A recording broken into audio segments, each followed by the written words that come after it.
सुतारवाड्यामध्ये जवळजवळ 117 लोकांना प्रशासनाने हलवलेलं आहे आणि या चित्रसेन मठामध्ये त्यांनी ठेवलेलं आहे.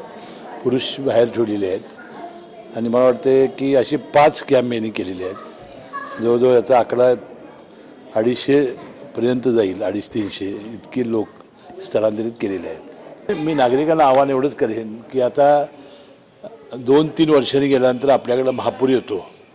आपल्या कोल्हापूर जिल्ह्याची एक विशिष्ट परिस्थिती आहे. आपला जिल्ह्याचा आपण सह्याद्रीच्या काठाला आहोत आणि सह्याद्री काठाला भरपूर पाऊस पडत असल्यामुळं ही धरणं भरली जातात आणि एकदा धरणं भरली की जमिनीत पाणी मुरत नाही आणि धरणं भरली जातात. त्यामुळं हा धोका हा सातत्यानं या पुढच्या काळातसुद्धा येत राहणार आहे. म्हणून आता आपण एक लक्षात घेतलं पाहिजे की आपण जिथं राहतो तिथं गेल्या महापुरामध्ये किती पाणी आलं होतं, त्याप्रमाणे आपापल्या जीवाची काळजी करणं आणि त्याची हे करणं प्रशासन तुमच्या मदतीला आहे. पण तुम्हीच लक्षात घेतलं पाहिजे की आता कुठं पाणी आलं की कुठे येणार. म्हणून तुम्ही बघा ह्यावेळेला फार हे झालं नाही.